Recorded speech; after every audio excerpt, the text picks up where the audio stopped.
Okay, we're back, and we have our next guest. Welcome, Dennis Doucette. Hi, Dennis. Hey, Barry, how you doing? Good, good. So tell us a little bit, how long have you been with Procopio? It's a short while, isn't it? Yeah, I joined about 2 years ago. I was with Loose Forward for 26 years, and Loose Forward got acquired a couple years ago by a firm back east, and a bunch of us, about 10 or 15 of us, went over to Procopio and love it.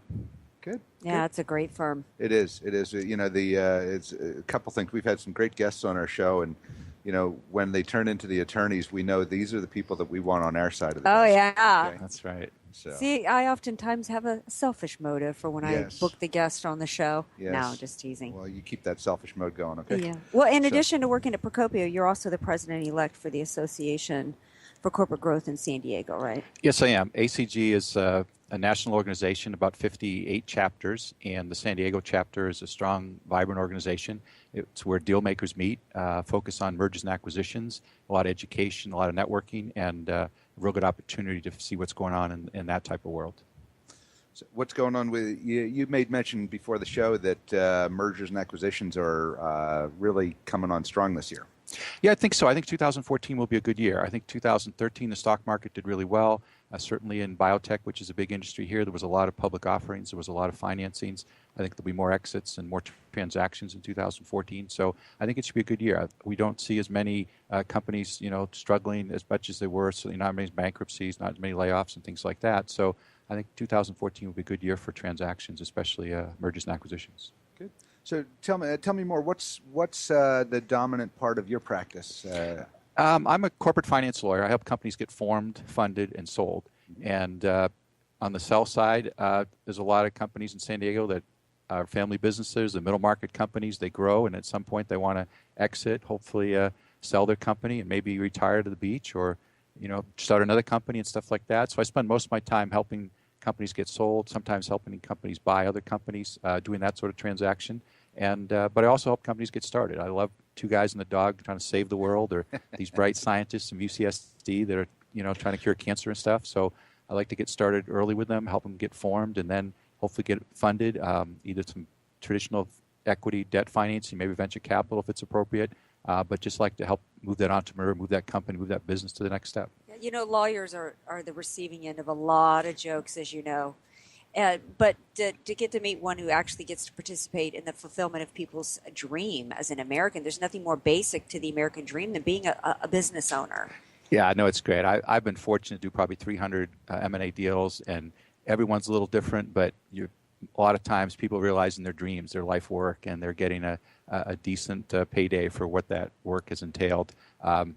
A lot of San Diego companies, but I've been fortunate to work in deals in other parts of the country. And this time of year, we always negotiate in San Diego. Obviously, people don't want to negotiate in their hometown, but even foreign companies coming in the U.S. and stuff like that. San Diego is a vibrant economy. It's getting bigger and better, and there's a lot of activity. So it's rewarding to be a small part of some people's success. Yeah. Do you see any changes, any new types of industry coming into San Diego?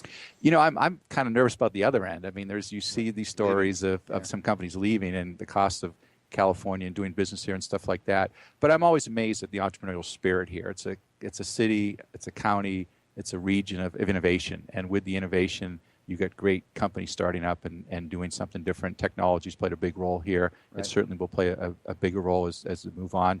I'm always excited what that next cool widget or invention or tool is, or that next science or life science or biotech discovery that's going to hopefully make all our lives better. Yeah, I'd like to ask you about the last one that you just worked on, but you probably have something that you have to hold back on that, so I won't go there. But so you do a lot of work with venture capitalists, and you have an event coming up here pretty soon, don't you? Yeah, for Social and Corporate Growth, we have a monthly program. They're at the Marriott in Carmel Valley at the Del Mar Marriott. Next week, the 21st, is on real estate, kind of some real estate transactions. We have a really good group, Mark Reedy, who runs the University of San Diego, USD. And get my initials mixed you better up. be careful with that one, Dennis. I know. Sorry, Mark, if you're listening. But he's going to moderate it, and we have a couple of real good panelists from Cassidy Turley and from Biomed Realty Trust talking about some real estate deals. Next month in February, we have Tom Telly from Eco ATM, a great San Diego story that went to exit. And in March, we have a couple of the Spanos family members talking about family business and how football was run kind of from the back office and some of those operations. So next, you want check it out, ACG San Diego. Go to our website and sign up for the programs. I think you'll be well rewarded. Great networking and great education. So if you're working with the Spanos boys, then you're going to be helpful in keeping them in town here, right? Well, Yeah. I hope so. I was hoping they won another game or two so we'd get this Yeah. big momentum for a new stadium. I think we desperately need a new stadium. I think so too. Petco's just fabulous, and when you go across the country and you visit these other stadiums, whether they're football only or baseball only, it really is vibrant. It helps the local economy. It certainly helps the teams and opportunity for Super Bowls and other big events, which would be great. Well, So, people think the weather alone is enough to draw people here. They don't really think that we need a new stadium. But I think this season being the first one in a while that we've made it to the playoffs, I think there's enough energy and excitement. Yeah. I agree. I do. I agree. I mean, there's got to be a way to finance it, public-private partnership where the team has to contribute something, the NFL maybe, but also, we have to stand behind it too because it does really change. I mean, Petco changed that whole area downtown, and it's phenomenal what it did. Oh yeah, downtown is incredibly different now than it was before Petco came in. Yeah, I'm all So- for anything that's going to bring new business to Yeah. San Diego. Yes. And that's something else that you guys are doing at Procopio. You're getting involved in an incubator Yeah. setup, right? Tell us about that. Yeah, Procopio Launchpad. We started that about a little over a year ago. It's up in our Carmel Valley office, and we incubated about 4 or 5 companies last year. Again, pure startups coming in. We give them free space. They get to interact with other entrepreneurs. We do weekly programs that the Founders Institute puts on at our office. And we had 2 or 3 of them graduate, and they've moved out. They've got funded. They got their own space, which is kind of cool. And now we're accepting applications to bring a few more companies in, just kind of way to give back to the community and get that entrepreneurial spirit started. And it's been really fun. We had a robotics company in there, and the robot wow. would go around the office and talk to people. I mean, it was really pretty cool. Does it deliver coffee? Because I'm really wanting one of those if it does. Doesn't. It started kind of in the clean lab area, and but it would come up and say, "Welcome to Procopio," and how can I help you? Oh, And, that's and fabulous. it cool voice recognition. But if it didn't understand, you could type on the keyboard on Gretchen. That was her name's back, cool. and she would show you where to go and stuff. I so. want one that's name is Gregory. Gregory. I want a well, male one. What are some of the requirements? Or the particular industries? Or tell what if somebody's thinking they want to apply, what do Sure. they need to know? We'd love to do biotech there, but if you really need a wet lab, we can't quite fit that into our office configuration. But we had a medical device company there. We had a sort of internet mobile device company, a drone company. So there's a lot of different companies in there. There's not any particular, just someone in there that wants to grow and wants to learn and kind of take it to the next step. Do you run programs where startup businesses or those in your incubator can meet with groups of venture capitalists to do a 5-minute elevator speech or something? Yeah, that's one of the tools we try to give them is work on their PowerPoint, work on their executive summary, give them a few dry runs. And sometimes we take them to the VC. Sometimes they come to our office. Sometimes we go up to the Silicon Valley and bring them up there and stuff. But that's part of the goal is to hopefully get them funded and kind of get on their own feet. In working with hundreds of businesses a year, I tell them no matter how small you are at startup, you need key players on your team, whether you're paying them or not. One of them's an attorney, financial planner, and a CPA because they're in contact, if you pick the right people to be on your team, with the people you're going to need sooner or later. And for some reason, they just don't do it. They just get so focused on their business, and then all of a sudden they're yelling, I need more money, I need this and that.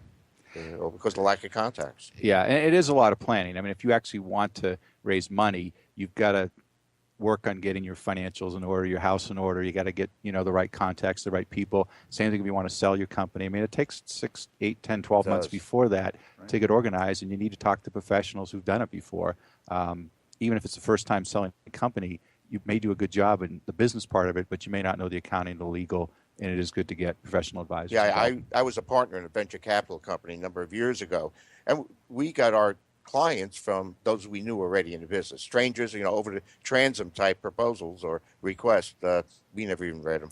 Yeah, and especially a lot of these venture capitalists, a lot of these private equity investors, they focus on a few industries.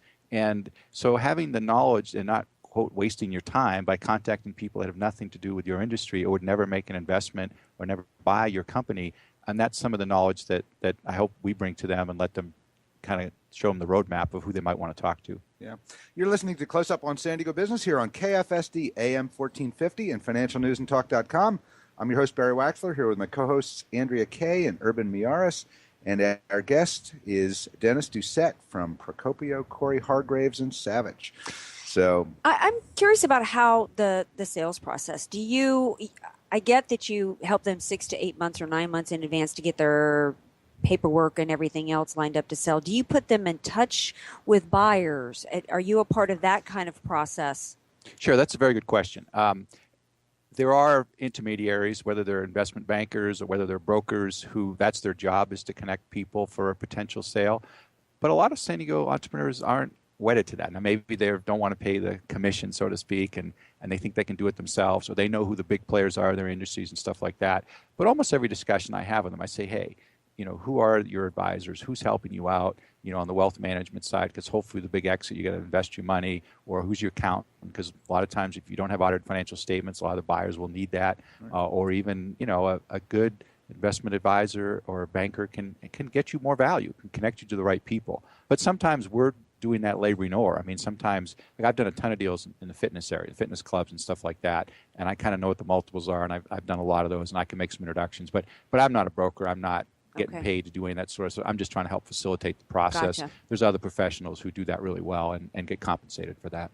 Right, but you'd be a good connection for anybody to come in, who's looking to buy or sell the business, and if it doesn't fit your firm, you'll know who it does fit. Yeah, exactly. I think probably 3 or 4 times a day I'm making referrals because, I'm generally the quarterback or the main person that the lawyer calls, or when they need a lawyer, they call me, hopefully, and it's not something I do. Sometimes what our firm do. They need help with a insurance person, and they need help with a DUI or something that maybe it's not right in our area, but they hopefully trust me, and I'll try to give them the right direction. Great.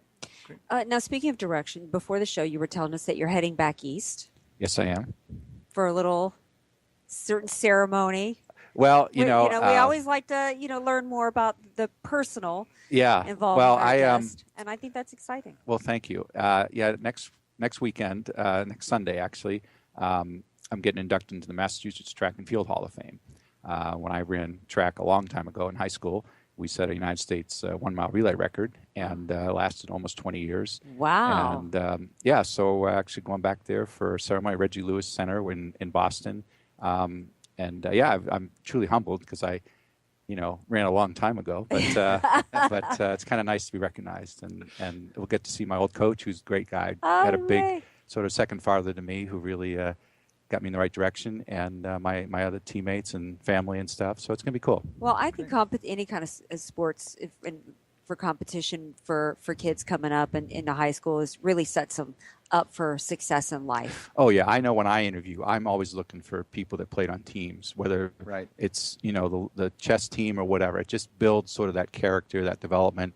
I have 4 kids, so I probably coach 20 little leagues, soccer, all that sort of stuff. And it's really fun. It's giving back, but you run into these kids 10 years later and they say, hey coach, I'm like, man, I don't even know who that is, but somehow they remembered me and that little contribution you can make to their lives. It's just, it's pay it forward. People help me along the way. I try to help people, and that's part of it, I think. Well, here's a little information for you. Those with disabilities that are in the workplace, based on their income, those who earn the most money tend to be athletic, will actively deal in a sporting activity. Oh. That's one of the statistics that comes out, and it's evident. It's the reason why. Yeah, I mean, that competitive fire, you kind of never want to lose, but you want to, compete in a fair manner and stuff, and that kind of lifelong skills you learn and stays with you. Well, we're starting to run short on time, Dennis. Let's wrap it up and tell our listeners how they get a hold of you. Sure. You can reach me at dennis.doucette@Procopio, Procopio.com, or you can call me on my phone, 858-720-6322, on the web at Procopio.com. Okay. And where can they get more information about the upcoming events for the association? Yeah, acgsandiego.org. Visit the website. The sign-up is right on there. Or, again, you can call me if you want to hear more about ACG. Great. Well, thanks, Dennis. We have been very fortunate to have Dennis Doucette from Procopio, Cory, Hargreaves, and Savitch with us. And you are listening to Close Up on San Diego Business, where we get up close and personal with homegrown San Diego businesses and the people that are working to make a difference in our community. This is financialnewsandtalk.com. I'm your host, Barry Waxler. We'll be right back after the break with more homegrown business Close Up and Jimmy Langley from Schwartz Commercial Realty.